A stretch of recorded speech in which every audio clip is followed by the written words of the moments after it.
Hello, and I want to thank Complete College America for the opportunity to be part of CCA Week. My name is Ian Sherman. I'm a second year and first generation student with a disability in the MBA program at the Drucker School of Management. I've had the pleasure to intern with Growing England Achievement in a marketing communications role. Anne Marie, I've had the pleasure to get to know you since January of this year and learn a lot about what it means to be a person-oriented leader from you. You are a focused and passionate leader, but more importantly, you're compassionate for the people you work for and with. People like me who are not just your employee, but a representation of some of the marginalized students you help succeed in the Inland Empire. So I'm very thankful for the opportunity to work for and learn from you, and to ask questions about connecting, resourcing, and researching, aligning regional impact in our new reality. Hi, I'm Haley. I am another GIA intern. I am currently a fourth-year doctoral student at Claremont Graduate University studying evaluation and applied research methods. And I've had the pleasure of also collaborating and working with Anne Marie to use evaluation to help improve GIA's practices to best support the region through database decision making to better resource and connect and just bring the region together to support educational attainment. And with that, we are going to be asking Anne Marie some questions this morning. So first, Anne Marie, GIA just turned 5 years old. Can you please tell us a little bit about the organization and how far you have come in the past 5 years, and maybe give us a little introduction about yourself too? Sure. Thank you so much, Haley, and thank you, Ian, for joining us today. And thank you, CCA, for asking us to be a part of this special week. As Haley mentioned, Growing Inland Achievement is now 5 years old, which is hard to believe, really. It feels like just yesterday we were getting this initiative off the ground. As Haley mentioned, my name is Anne Marie Sakrikoff. I am the Senior Director for Growing Inland Achievement and have the pleasure to be actually the first employee hired as part of this project. I'm fortunate that the project started as a collaboration between Cal State San Bernardino, UC Riverside, and several of our nonprofits, One Future Coachella Valley and the Inland Empire Economic Partnership, as well as our K-12 system, our two county superintendents for San Bernardino and Riverside counties, as a way to collaborate and convene and align resources and the work throughout the P20 system of education within our two county Inland Empire region. For those not familiar with the Inland Empire, we're a large region of Southern California, located about 60 miles east of Los Angeles. If we were a state, we would actually be the 25th largest state in the nation, so about the size of Kentucky for a little bit of reference. With that, that means we have hundreds of thousands of college students that go to our either 12 community colleges or 2 4-year public universities, as well as about 5 private universities within our space. Even though we have some very large institutions here with many of students, we do actually have a fairly low graduation and completion rates. Right now it hovers at about 25% for our students overall. And so our focus over the last 5 years is really looking at how do we create a thriving community and better economy through educational achievement, whether that be through a BA degree, an AA degree, or a certificate or credential, to really support both students as well as their families to be able to improve their lives overall. And so, GIA, I think looking back on the last 5 years, really has shown a lot of resolve in collaborating with individuals, whether it's through our committees, which we call our Action Network Team, or ANTS, or through our Innovation Awards, actually providing some seed money for piloting of work. And really, I think we look forward to what will be the next 5 years. Thank you for providing us a little bit of information about what GIA is and what we do. So GIA is a collective impact organization. And can you tell me what it means to be a collective impact organization in the Inland Empire, especially as it relates to this current and new reality? Thanks, Ian, for the question. You know, as a collective impact organization, it really means that we have a singular goal that we as an organization and as a region try to focus on. So we have agreed to a common agenda, and we look at shared measurement, meaning, you know, different data sources and different metrics that are associated with our goals, as well as making sure that we communicate those things both internally with our member partners as well as with the region at large. And then growing inland achievement does serve in sort of this backbone, what we call backbone organization, or really the role of support for the region. And so that means that all staff members are focused on building relationships and collaborating with other organizations and our institutions in the region. As a collective impact organization in the Inland Empire, we are but one of several that focus on the collective impact mantra, so to speak. And so with that, we do collaborate with those other organizations to try to build a stronger network throughout the region that focuses on educational attainment and economic prosperity. Great. Thank you so much for shedding some light on what it means to be a collective impact. It sounds like, and I know that GIA has done a lot in the past 5 years of its existence, and I know that GIA is currently undergoing a strategic planning process for the next 5 years. What is involved in that process, and why is it so important? Well, Haley, you know, we had actually started this strategic planning process long before the COVID-19 pandemic was in our sights. And yet, honestly, it couldn't have, you know, hit at a more strategic time for us as an organization, as we really are trying to think about what it means to be growing inland achievement, what it means to be a student in the Inland Empire, and how we as supports can provide more and better education in our region. You know, when we think about our strategic plan at GIA, we did an initial survey through the support of Student Ready Strategies, a consulting organization, and they asked lots of great questions of our leaders with individual interviews, as well as a large regional survey where we had many of our partners and those who didn't know us participate. And what really came through, and you'll note as part of the title of this session, is the idea that we are a connector, we are a resourcer, and we are a researcher. Those are kind of hard to say sometimes, but as a connector, we try and build relationships and infuse that idea of networking and the collective impact principles throughout all of our work. With resourcing, we actually do either provide resources to individual projects, as I mentioned, through the Innovation Award RFP process, but we also work hard to find resources that go to the region. So whether it's grants that we can write that actually provide money, so we act as a pass-through organization to get that money to our institutions and other nonprofits, or if it's collaborating with an organization to help support them and provide staff time. So that way then, you know, we can convene the meeting, for example, and make sure that individuals have that time to collaborate. And then for researching, we actually have a large dashboard through Tableau on our website that really shows all kinds of educational and economic data broken out for the Inland Empire. And so that's free for anyone to use. Most of the data, really, it's all, you know, publicly available information, but because the state of California does not have a longitudinal data system, we actually have to provide kind of that quality of data through many different types of metrics that we combine to then show what it looks like to be a student in the Inland Empire. And what the data, I think, helps us get at is where should our focus be for the region?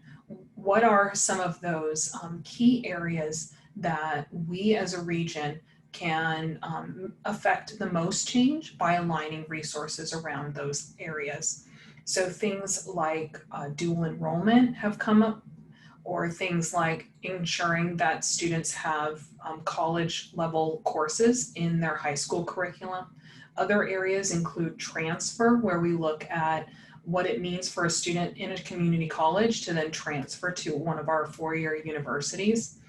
It could also maybe mean that we look at other policy areas that we could advocate around to make sure students get the support they need. And in particular, I think of like FAFSA completion as a big area to ensure students are able to get the financial aid necessary for them to complete their degree.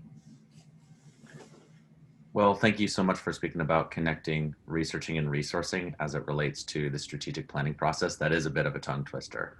Would you say that having a strategic plan is essential to moving toward a shared vision? And if so, why? You know, when I think about our opportunity that we have in the region to align around some singular goals, I think of, you know, our new goals that have been developed by the region, by our governing board, with input from staff at the GIA team, as well as all of our members of our Action Network teams. You know, these new goals are going to take us for the next 5, 10, 15 years, right? This is a long-term strategic plan that we have worked on diligently to get at, you know, what does it mean when you're a part of GIA? What does that mean for us as staff members?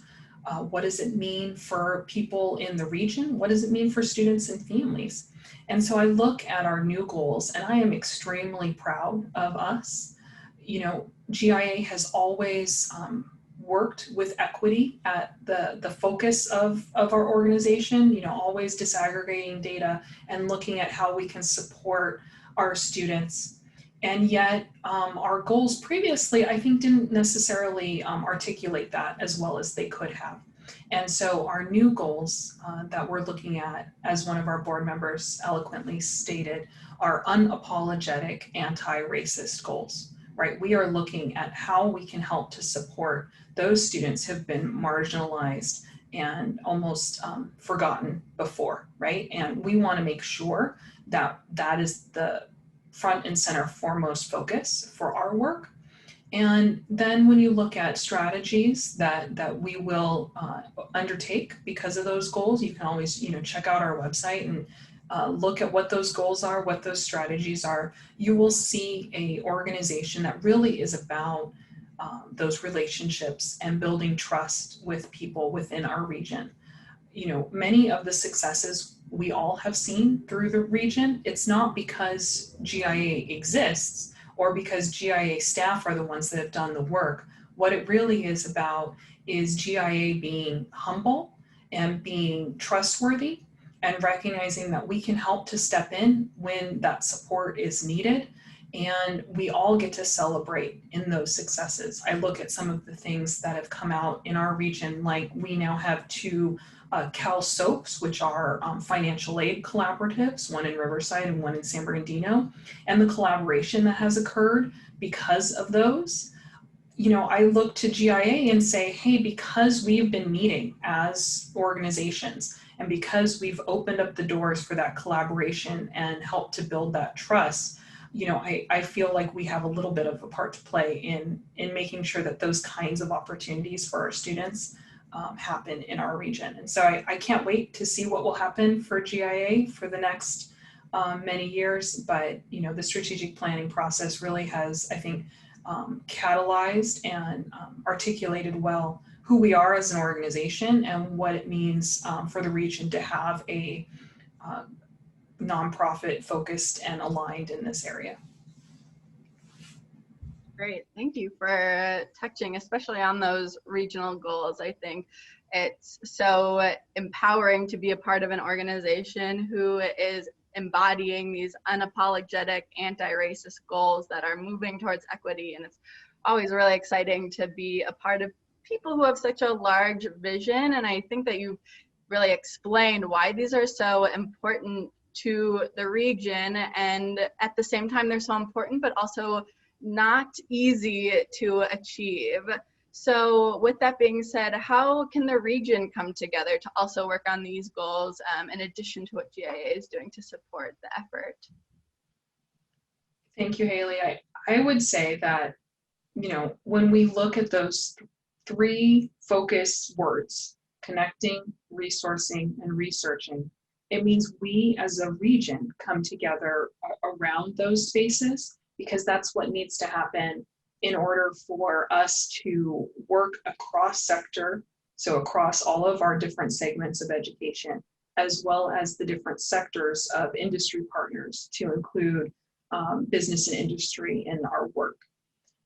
I think, who articulated the action that we need to happen is our president and CEO, Dr. Carlos Ayala. We just had our Tour de Shared Vision regional convening.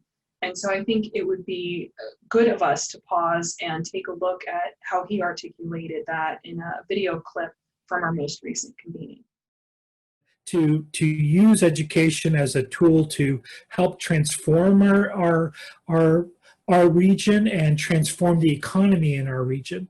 And that belief is embedded in all of the people that are participating in the work that were here yesterday, and those people that are here today. Are our goals too ambitious? I think that they are the right goals at the right level. They are, again, marquee goals, big goals that we're shooting for. We want to build the right infrastructure of objectives that are measurable to help us move in that direction. But these are the challenges these are the goals that will affect the fundamental challenges that we have in our space. And what we learn here, we will be applicable to the rest of the nation. And in thinking about those words that Judy said yesterday, it actually applies throughout the world. I mean, the challenges happening in France or in Eastern Europe, those are all related in the same sort of way in terms of power changes and power dynamics. These are issues that we as humanity, as a world, are facing. And what we learn here will help build on that piece.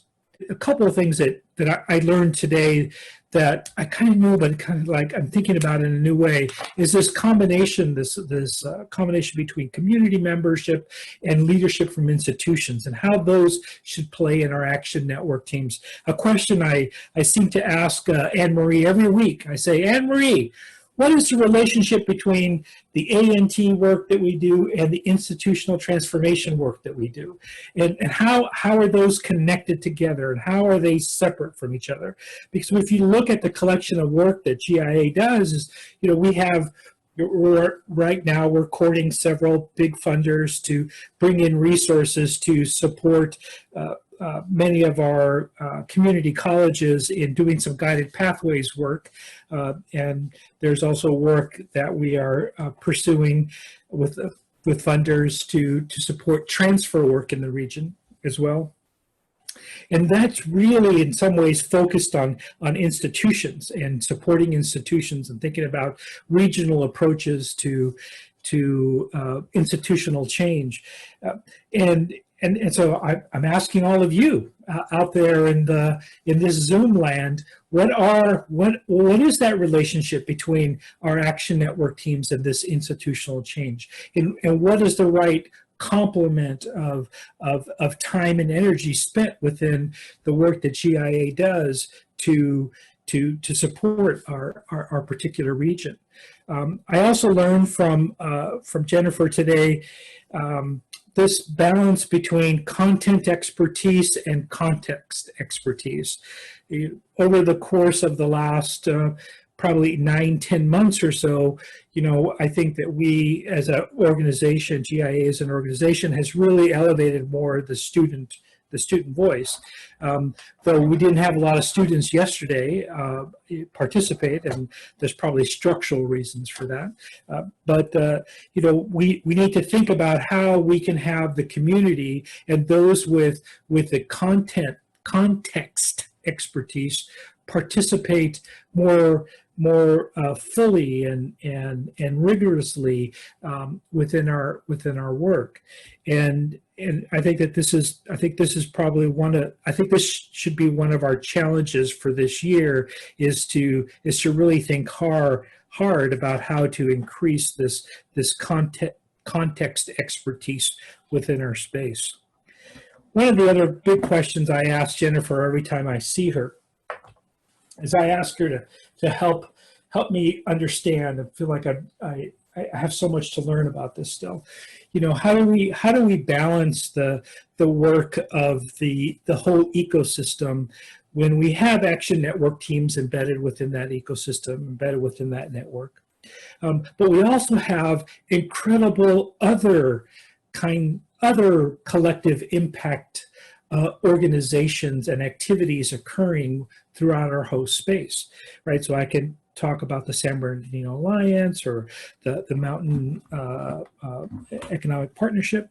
I could talk about these activities that are going on. How do they align? How do they balance with GIA? And how does GIA support them? And because our ultimately, I believe that our mission, GIA's mission, is to support the community, to support all that work. How do we balance those things out? And that's probably one of the other questions I ask Anne Marie on a regular basis, is that particular thing. I think that these are the right questions that we need to ask.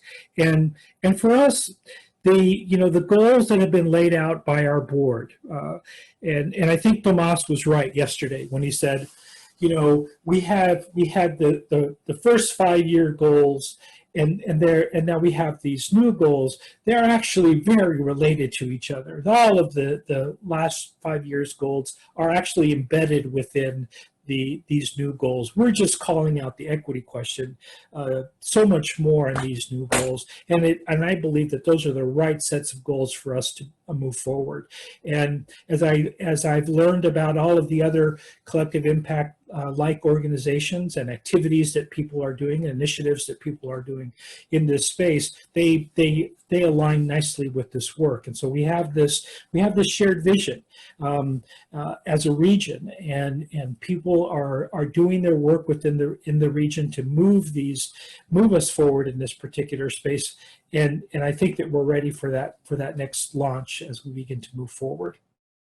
Fantastic. Well, I want to focus a little bit more on the research component of our 3 main competencies.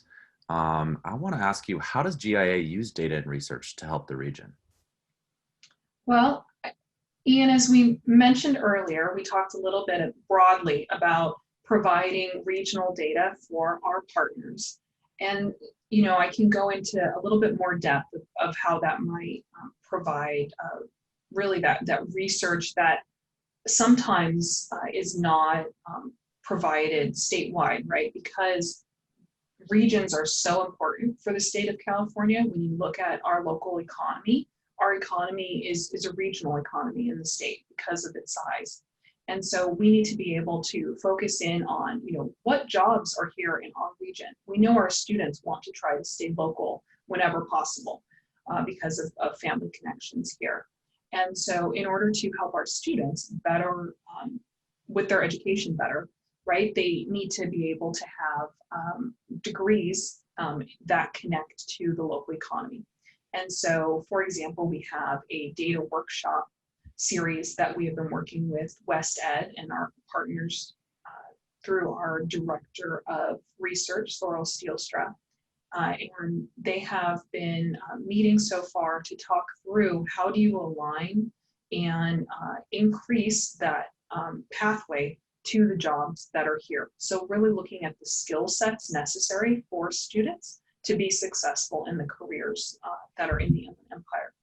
I would also say that our research around transfer or looking at dual enrollment or even looking at the capacity areas that we have in our institutions, the amount of students that our institutions can take, those are all sort of research areas that we've taken on. And then providing that data in various meetings or contexts. We do things like data walks at our meetings that show disaggregated data around A through G completion, which if you're not familiar with California, those are the high school courses needed in order for students to be admitted to the CSU or UC system. We also look at completion rates, both 2-year rates, 4-year rates, and 6-year rates at our 2-year and 4-year institutions. Also looking at things like gateway courses, right? So those are, the math and English courses that students take in their freshman year that sometimes can be that bottleneck course for a student.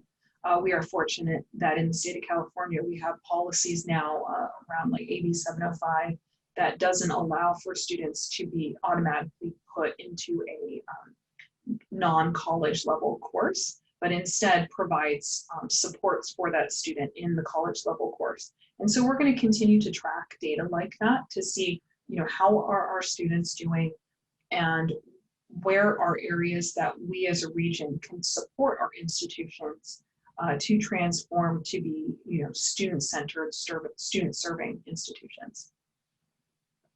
Great. Thanks for highlighting more about the data and research piece. I want to pivot a little more to that connection piece. So how does GIA act as a connector and convener of organizations and individuals in the region? Thanks, Haley. This has been a love of my work, right? Is getting to know so many interesting and exciting people throughout the region, as well as being able to really share what others do in the region.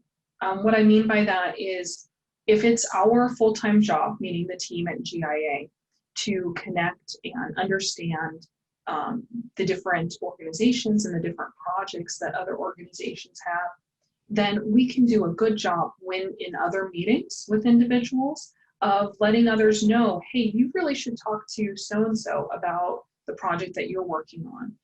Maybe we know both San Bernardino and Riverside counties have teacher pipeline projects, and now we're working with both of them to figure out how to serve a broader region and get the work that we need done.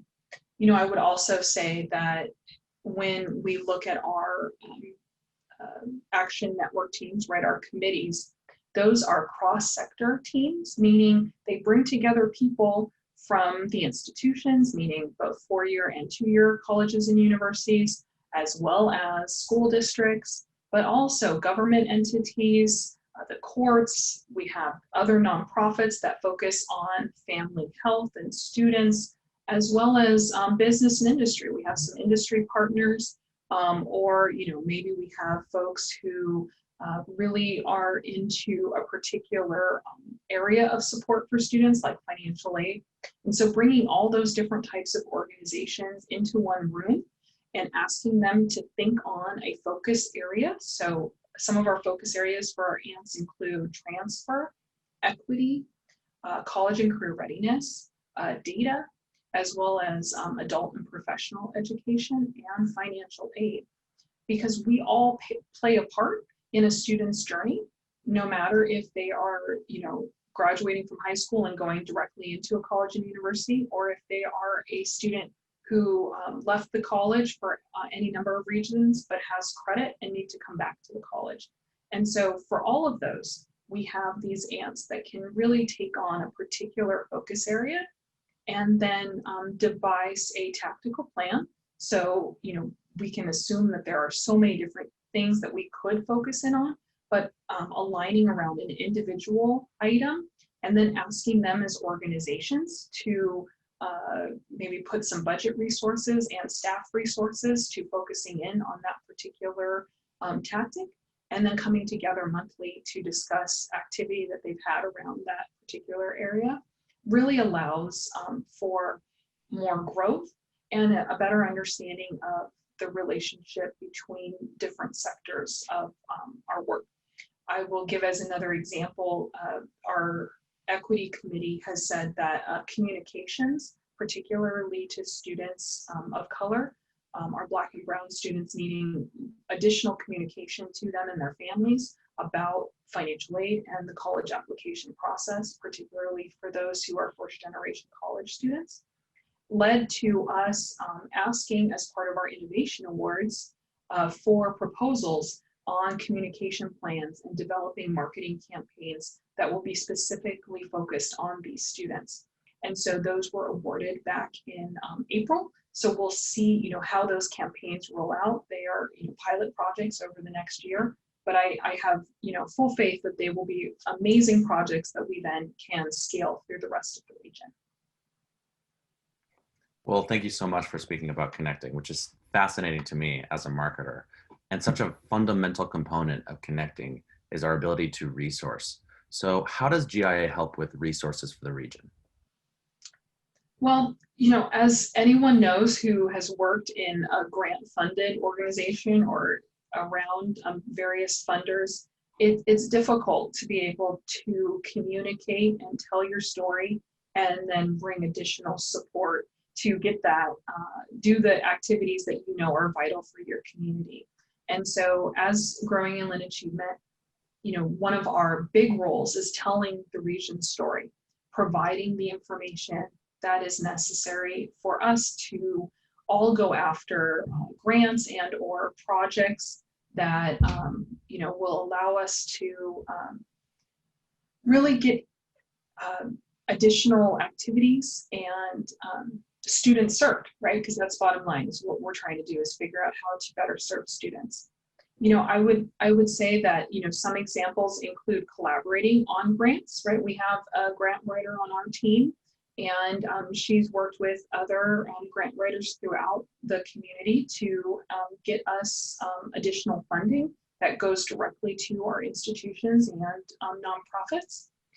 We also work with funders to be able to let them know what is happening in our region, and letting them know of organizations that they may want to work with, and making sure that whatever we do as far as grant funding or additional funds that come to colleges, that they need to have a component of collaboration written into them.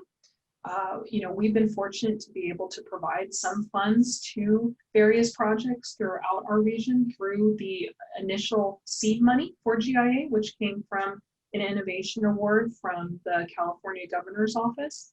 And that award, originally given in 2015, has allowed us not only to set up, our staff team for GIA to do this work on the ground, but fund projects like the Riverside County Education Collaborative, and provide them with funds to be able to plan and do additional collaborative activities.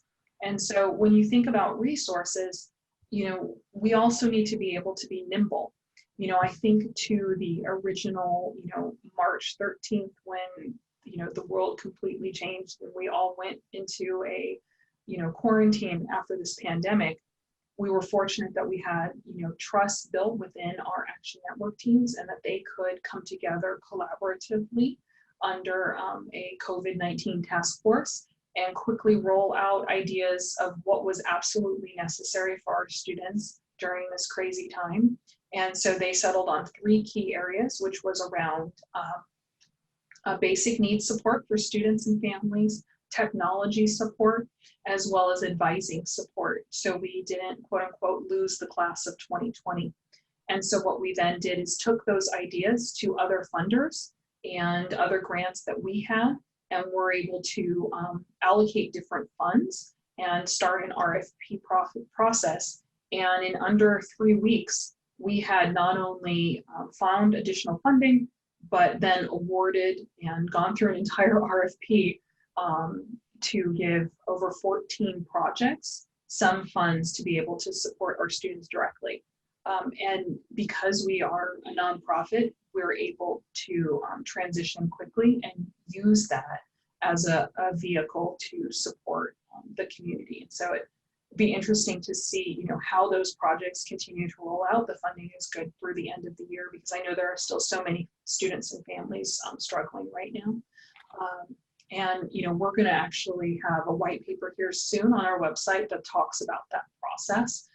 So you can get a little bit more information about, how people came together and were able to take funding transition that and support their families and students in their region.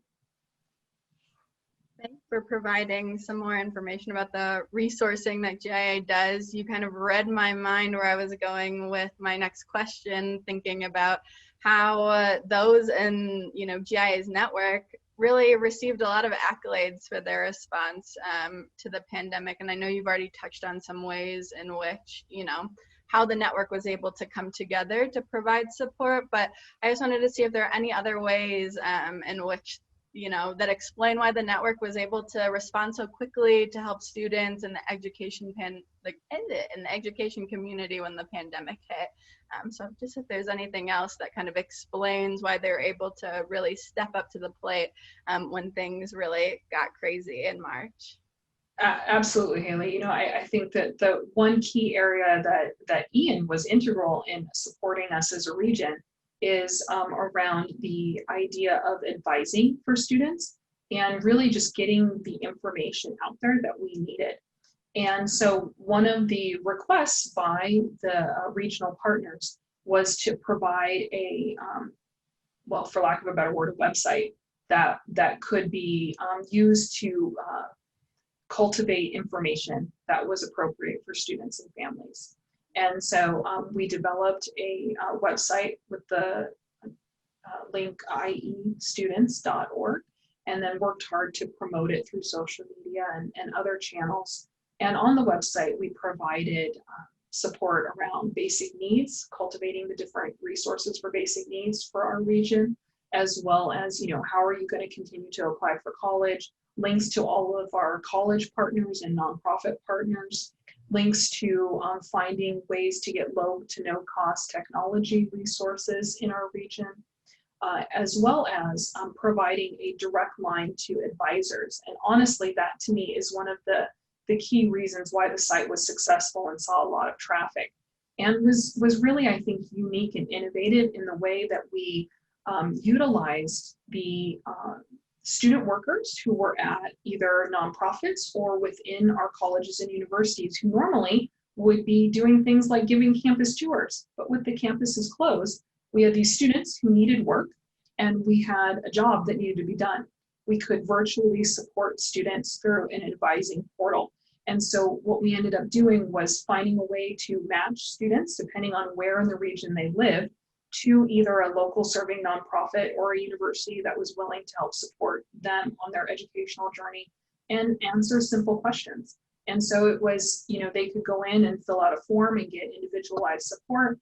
There's also been a chat that was set up so they could chat with an advisor or mentor and potentially be then connected to either the advising department at a particular college or university, or with a full-time mentor at one of our nonprofits who could then work with the student along their journey, depending on what the needs and the questions were. And so I feel like because of the trust that we had laid out over the years, we were able to then quickly respond and develop a innovative way that we weren't worried about, if we were stepping on each other's toes or who was going to get credit for this. It was literally just a matter of, this is a service that needs to be provided to students and families. How do we work to set that up and do it in a safe and productive way? And so I have never seen a website with those many complicated ideals be set up. I think it was like almost less than a month. And I was impressed with how fast we were getting information out to people, and the amount of traffic and visitors that we saw for a website. And so now we're thinking about, what is the next iteration of this site? What will it continue to do? And, as colleges and universities have been able to provide information to their own students, what is still the need in the region for a site like iestudents.org, and how can we connect it to the broader community of college supports throughout the state and the nation. Thank you for speaking about how GIA has been able to support the region during the pandemic. As a backbone organization, it's astounding to me how we're able to work so hard to be able to help the region during such a tough time in our new and current reality.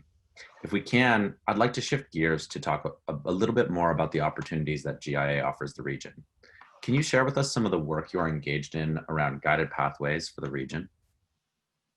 Absolutely, Ian. You know, we are fortunate that we have great funding partners that have always been a part of the Growing Inland Achievement experience, including the James Irvine Foundation and College Futures Foundation. And through their longtime support of the region, they recognize that guided pathways is, as a framework, is really a way to bring equity to our colleges and transform our colleges to be more student-centered and provide the support that our students so desperately need in order to be successful on their journey. You know, when we look at our college data, as I mentioned earlier, we really do have some significant areas where some of our students are not successful and need some additional support, and trying to figure out how do we change the systems, really transform our institutions to be able to provide that information. So what we have done is, as a region, originally through the Riverside Community College District's application for a planning grant to College Futures Foundation to discuss guided pathways framework with all 12 of our community colleges, and then develop a plan of attack. So a plan of how we were going to implement guided pathways throughout our region. Over the course of the planning year, of course, we had the pandemic. We also had a statewide initiative that allowed for 4 of our community colleges to be awarded these institutes. So they will participate in the statewide institute over the next 2 years. And so we took the remaining 7 colleges and applied for a grant for 18 months from College Futures to institute these literally institute model of support and conversations and planning and action for our colleges. And so we just recently found out that the College Futures Foundation Board agreed to that proposal. So that brings significant resources to our region, to our colleges. And then what GIA will do is act as a support and a pass-through organization to provide, you know, logistics support, planning support, as well as, you know, a key area for not only the funders to come to say, okay, we can go to one organization to then support multiple colleges. But I think it raises the level of the Inland Empire to say that these are regional projects. So we will be able to not only support individual campuses with individualized attention through this institute model, but then also collaborate across campuses. So we have some campuses in the region that are extremely small and rural and have different needs than our more urban campuses. And so those campuses can work together on specific needs that they would have, while our urban campuses can also then collaborate. In addition, we had developed a conference model, so we called our summit. So every year we have this Guided Pathways Summit. And so, of course, going virtual, but it will be coming up in April. And so some of the funding will go towards supporting that virtual summit where campuses can share out best practices, and we can do a better job of connecting across what we've called our communities of practice. So student services folks can get together, classified individuals can get together and share areas of agreement and consternation and collaboration, as well as learn from our student population. We are fortunate that at the previous Guided Pathways Summit, we've had students participate in a panel and have said, hey, we really like to share out our student voice. And one of the coolest things we've done over the course of this year has been a student voice project where we've interviewed students to get a better understanding of what the struggles that they have had and where are there areas for our campuses to transform and focus on their activity on. So I'm really excited about the framework of the Guided Pathways and the journey that it will, provide. We've also been fortunate to collaborate with Complete College America and get support through their fellows network Growing Inland Achievement in the Inland Empire has been part of their Metro Momentum Pathways project, which has been funded by the ECMC Foundation. And so last year, as part of the summit, we were able to provide fellows from the CCA network that can provide advising and support to our colleges and universities. And we have a plan to do additional technical assistance, predominantly around equity issues at individual campuses, that will then be able to provide that hands-on, well, virtual, but hands-on coaching to our institutions so that they are able to work through the myriad of issues that they have on their campuses and better support their students.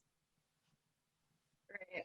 Thank you for talking a bit more about that. I am amazed after hearing you talk about the guided pathways and the pandemic response, just at the amount of things that GIA is doing and kind of the different roles that GIA plays.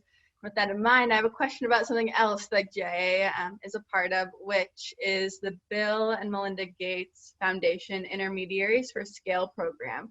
So what does that mean for GIA and the region for GIA to be a part of that program? Thanks, Haley. And yeah, I smile because yes, there is a lot that happens with Growing Inland Achievement. And I mean, it's fascinating to me that we have like 6 full-time staff and are able to do a lot for the region. And when I say us as a region, remember, this is a network of partners, right? So it's not GIA doing the work. This is really, the hard work is done by our institutions and partners. And so we just are there to help support and provide resources and also a kind of ask area where whenever someone needs something, that's what we can do. Plus, we hire amazing interns like the 2 of you to help us on this journey. We wouldn't be able to do it without you all. But back to your actual question around the Bill and Melinda Gates Foundation's Intermediaries for Scale project. We, over the last year, actually took over a year of applying, there was an open call by the Gates Foundation for organizations that are wanting to support institutions around this ideal of transformation. The idea being that the institution is the unit of change, and that if we're able to transform institutions, we are then going to be able to have more successful students. And so we applied. There was 4 rounds of applications, and it kept getting whittled down. So originally it was like over 250 organizations across the country that went to participate in this, and we are now one of 12. And so we are not only very excited about what we can do as an organization in the Intermediaries for Scale project, but what that means to put the Inland Empire on the map as a place where transformation can happen and is happening, and how we can bring additional resources and support to our institutions to make that happen. So as a blueprinting, this Gates organization calls it a first-year Intermediaries for Scale, what we get to do as an intermediary is support capacity building at our organization. And so I mentioned earlier about our strategic planning, and that is all part of this process where we figure out our strategic plan for the next 5 years at least, as well as a business model of how can GIA move forward given everything that is going on in the world, and what does our business model look like? So that is something that we are continuing to work through over the course of the next 9 months. And then as an Intermediary for Scale, we get access to a solutions network where we can better understand our institutions through a assessment process, as well as because we know our institutions all very well and have great connections there, to really figure out what is the needs that they have, and then use the Bill and Melinda Gates Foundation's access to solution partners to get them the support that they absolutely need, as well as figuring out ways to make sure that our institutions are ready for that support. So whether it's making sure they have a collaborative committee set up on their campuses, or getting the student voice information to them that they need, or have good ways to get at their data. So we also work with the National Student Clearinghouse and the PDP, which is the Post-Secondary Data Partnership. So we've been supporting our institutions to sign up for the PDP because it will give them significant dashboards that allow for them to really disaggregate their information and better understand their data, as well as it will give GIA access to much of those dashboards and the ability to look at cohort level data across the region, which at the moment we don't have the ability to do with our statewide systems. And so, we look at the Intermediaries for Scale process and award and our continued efforts through that as just something that is going to be phenomenal for our region, for GIA as an organization, and for our students, right? Because after all, that is what we really are about, is trying to support our students and find creative and innovative ways that we can support our students to be successful on their educational journey. Well, thank you, Anne-Marie. And in your answer, you spoke a little bit about the strategic planning process as it relates to the Intermediaries for Scale program. So I want to dig a little bit deeper into what that means for GIA and its network of partners going forward. Where do you see GIA and the regional network of partners being 5 years from now? Wow. I mean, it's hard to think about given, the fact that we're having this conversation virtual. I mean, it just means, how much things have changed over the last 6 months. And yet, I just see so much hope in our region. Yes, things are really hard right now. And yes, we have a lot of significant challenges, both as a region, as a state, as a country. And yet, I think we are set up for success. If you go to the GIA website, you will note this fantastic video that our governing board members recorded as really offering hope to the region, that because GIA has existed for the last 5 years, because there's been so many other organizations also focused on relationship building and trust building, because we are here thinking about these things and planning around those things, we are going to be successful for whatever comes our way over the next 5 years. Not to say that it won't be difficult. If we look back at what happened to the Inland Empire region during the 2008 recession, we know that we were as hard hit as the Detroit area. So we know that there's going to have to be a lot of work and a lot of collaboration, and it's going to be hard. But because we can have some optimism and hope in the amount of collaboration that is occurring across the region, I think we are well positioned to be able to not only have the resources about some of the projects I've spoken about earlier in this conversation, but also have people who are genuinely interested in collaborating and supporting students in whichever ways that they can. And so, I look to our partners at all of our institutions. I mean, we're talking about hundreds of thousands of people who are employed at these institutions, from kindergarten teachers all the way through faculty at our flagship universities, and really think through how they all now can see each other as part of the pipeline of producing a thriving community in our region. And so I think by having organizations like Roaring Human Achievement and having the region say yes, that they are an integral part of who we are as a community, that we will be able to weather the continuing storm, so to speak, and really be able to find ways to connect and resource and research our way to success. Thanks, Anne-Marie. And I agree. I think GIA has done so much work in the past 5 years, and with that optimism and hope, we'll be able to continue the momentum to continue to support the region to overcome these challenging times. And with that being said, obviously, GIA has done a lot of work and has had to deal with some of the challenges that are presented in the region now and previously. So what advice would you have for other regional collective impact organizations as they continue to navigate these unprecedented times? When I think about, what would have been good for me to know at the beginning of this work, right?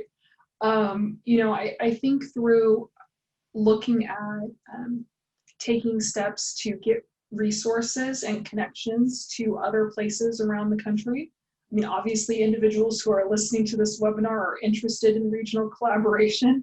And so, you know, that's certainly a first step in figuring out how to connect with others.